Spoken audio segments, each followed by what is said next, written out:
So when it comes to Anbernic 552, I must say that Anbernic in general is always a company that makes very nice high quality products. But when it comes to quality, it also comes with a price. But when I noticed this Android device that has also capabilities of running with some Linux, or better said Botacera, this thing has so much more potential than we had with the previous models. But of course the question remains, who should buy this?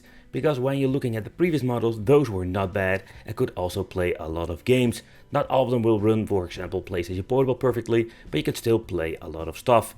But I think the biggest thing, the problem we're going to face with this in the review is the size and how much it weighs. Because the definition of portable has been become less obsolete with this one, because when you're looking at it, it's absolutely beast. But let's do a quick teardown and a full review about the Anbernic 552.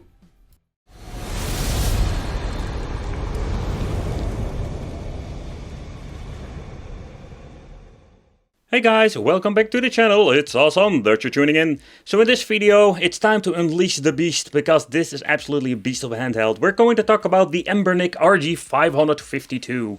So when it comes to the king of producing handhelds, I think Anbernic is one of those brands from AliExpress that creates a lot of different handhelds. But despite that this thing is quite expensive, I was still very excited about it, because this thing is a beast in different ways.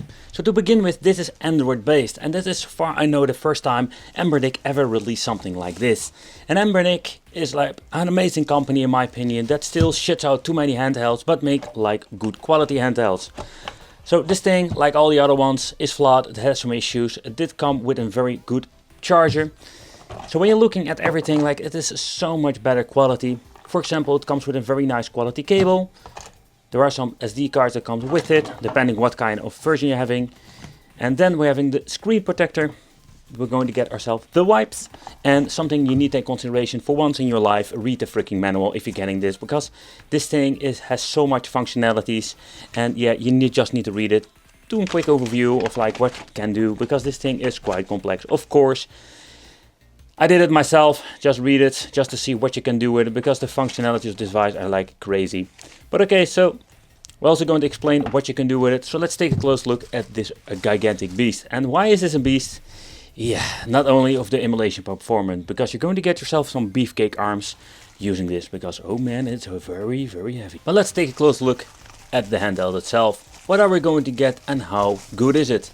Because there are some things that you need to know before you even consider buying this. When you're looking at the Anbernic design, they are using the similar designs with all the other versions, from let's say the RG350 and later. And it's not a bad thing, and especially when you're going to get bigger. But bigger is not always better. Already mentioned, this thing is quite heavy. And how heavy it is, let's take a close look at that. In total, this thing weighs 356 grams. And now you're thinking, is it heavy? That is quite heavy when you basically compare it with other handhelds. And of course, depending what, because Anbernic also made metal handhelds, and those are even more of a beefcake of a handheld. But 356 grams, I don't know, if you hold this thing in your hand for a very long time, it's not going to be super comfortable. Okay, so one of the things I wish they going to improve, or getting an extra bracket that you can click it in. So this thing is quite flat, so when you're holding it, it's not going to be very comfortable to hold, compared with some Powkiddy devices that have very nice comfortable shapes. That's maybe something that is personal, but that is something I wish they changed out in the future. An overall design, I really like it. And it looks like it's a metal case like the previous model, but everything is made out of plastic. Okay, so at the left side of the device, we're going to get ourselves the nice quality Nintendo Switch look-alike joystick. So we're going to get a D-pad, and the D-pad, I can say I love this D-pad. Then we're going to get ourselves here the selection button. Is a very long travel membrane.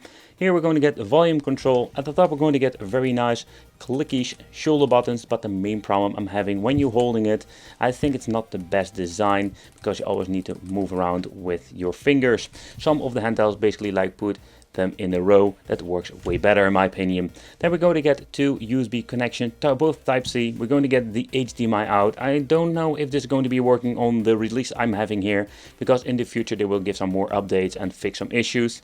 And here we're going to get the headphone jack out. Okay, at the right side we're going to get this clickish on off button that you need to hold for a couple of seconds for turning it on. Then we're going to get start, the same button like the select, the ABHY. I must say that I personally really like the travel of this. It doesn't really have a mushy feeling to it. It feels very nice. And of course we're going to get the joystick. But at the bottom part, there we're going to get some interesting features. And my camera is not focusing anymore. Great. Okay, so at the bottom part we're going to get 2 speakers, and those speakers are not bad at all.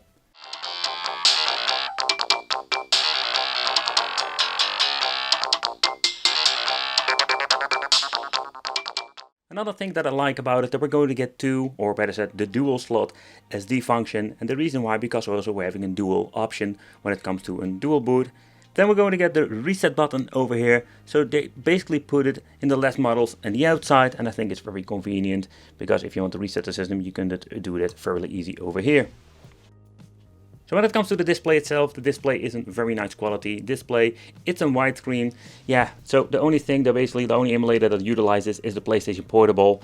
But normally with the software we can put in the original 4:3 aspect ratio. So I must say, like, what I do like about some of these handhelds, like from Anbernic, that they're having like the special displays with a great resolution, simply because they just want to focus on the retro gaming. But this is more like an all-in-one version. An option I think is pretty damn cool, that we can use it with the touch. And the reason I'm saying with the touch, I did review a lot of Android devices, like really old ones with very old Android. And the main problem I had with those is that they didn't have a touch at all. So, and now we do have the option, we also can navigate through it. The normal buttons, we don't need any weird configuration, that works out of the box. But let's take a close look at the other option, because this is just Android. We can add ourselves like some new emulators if you want to. Here you can see we have RetroArch, PlayStation Portable emulator and all the other stuff. But you can also just play some games with it.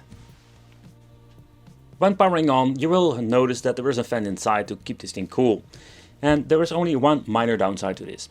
So it's not very loud, but it will always be on. So this is not a situation that it will go off when you're just browsing on the internet or just messing around with it. No, it's always on let's say it's not very loud, but it's noticeable. Another thing is when you're going to put it flat on the surface, and that is in my opinion a little bit of a bummer. There is some space between, let's say, the table and the fan because of the rubber pads at the bottom, but still it's a very minor difference, and that is something that I think isn't going to be an issue, because you can hear you're blocking the fan. So if you're just going to like use this thing like this, you just want to maybe watch a video, you're blocking the fan, and that is maybe me being nitpicky about it, but yeah, it cannot be good for this thing, for the fan and for the cooling for the device. But let's talk about the dual boot option. What I love about it, the Android part is great, but if you just want to play some games, you're going to get yourself the Botacera SD card. You can make it yourself, you can buy it, it's all up to you what you want to do with it. And by powering on, you're going to get into the menu of Botacera and you can just play your games. No mumbo jumbo, it's just super easy to do, and that is what I really love about it. This dual boot option is absolutely amazing. To be honest with you guys, like, I'm a big fan of Botacera, and what you can do with it is so much cool. Like, so much cooler than Android itself. Of course, with Android you can download the Apple applications, you can basically like get a front end, but this is just everything that you're going to need if you just want to play some games. If you want to play some MAME and all the other stuff, it will run just fine. But we're going to test out, let's see how capable it is with, let's say, Sega Dreamcast. It will look amazing, because you can already see on the display itself looks so much better than I've seen before. But yeah, I think that is something we can expect when you're paying so much more money for a device like this. Okay guys, so let's take a close look at one of my favorite PlayStation 1 games to play. And yeah, it has been set to widescreen, so you can also put it back in 4:3 if you want to. We're just going to leave it like this. I don't really mind the widescreen. Yeah, I know, like, it's stretched up like crazy. But I keep mentioning, like, the audio itself, it's absolutely amazing. Like, you're paying a lot of more money for this device, but absolutely you can see it from here and there. Like, the display is better, everything, like the audio. So, okay, and here we're going to get the parts. So we're going to use the shoulder buttons a lot.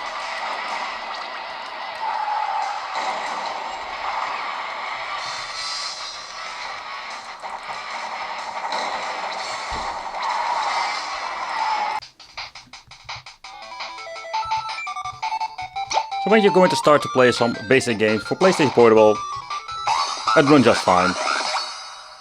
Doesn't help my gameplay, of course.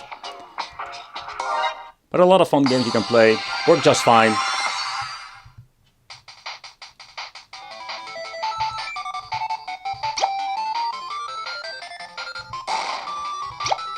But wouldn't be surprised if we're going to do more some extended testing. A game like God of War will have issues, of course. Love the soundtrack. Okay, so we're reaching now the point that we're going to get more powerful handhelds, and when you want to play games like N64, it will always be like a mixed performance depending what kind of emulator you're running and what kind of game. But you're getting a way better performance that we have seen with the first generation of Anbernic devices. So that's quite, I can say, quite exciting. Another platform that will run just fine is of course Sega Dreamcast. And I'd say like depending on what kind of emulator also you're running, because with Android we can use it with Redream. Redream is an amazing piece of software. But when it comes to the FPS and the amazing speed that you're going to get with this device,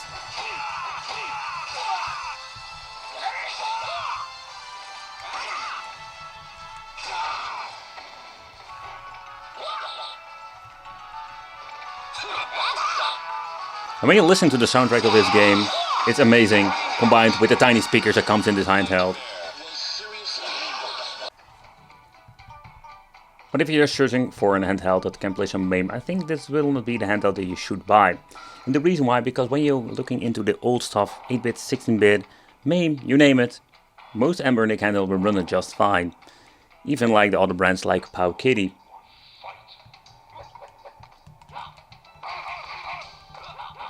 But most of the time what you're going to get are handhelds that doesn't have the same freaking weight like this device.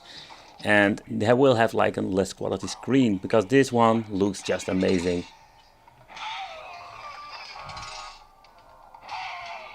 Yeah, are you done? Are you done? Are you done? Nope, you're still not done. I am done. Okay guys, so let's take a close look at this specification list. It's time for the wicked nerdy time. The CPU is on a Rockchip 3399, that's basically in hexa-core. And then we're going to get the GPU, there's a Mali T860, RAM 4GB LPDDR4. The battery life, it seems to be like this thing has 2x 3200 mAh batteries inside and gives you around the game time for around 6 hours. Software is Android and Botacera Linux. Already mentioned, it's dual boot, so basically we can do a lot of cool things with this. But what do I think of the new RG552? To begin with, I was excited because it's Android, so it's something completely new. Because in the last couple of years they are releasing new handhelds over and over again in a different shape, but only with the same specs and kind of software that we have seen before. This is something new and something exciting. So when you're looking at the device, it still has some flaws when it comes, for example, with the volume control over here. While you're holding it, it's possible you're going to be accidentally like bumping into it. The fan itself, it's all fun that there is a fan, but if you're going to put it on the table, it will eventually like block the fan. You can just hear it sometimes, so that will not be a very good thing to do, especially when it's getting really hot. The price point of this device is way higher than all the other ones, but of course you're going to get more in return. For example, you're going to get a touchscreen, you're going to get add-on functionality, we're going to have the options for Botacera. There are so many things you're going to get. And again, like, I wish they like did a rethinking of the design itself. I understand if they want to use the same designs like with the other models, it's all fun and game. But in the thing, I'm more like, dude, like get yourself like a better solution when it comes to design, so it makes it more comfortable. Let me know in the comments, did you ever consider buying it or did you own it? What do you think of this handheld? Well, thank you for watching. Consider subscribing, hit that little bell, become one of the Wicked family, and I will see you in the next video.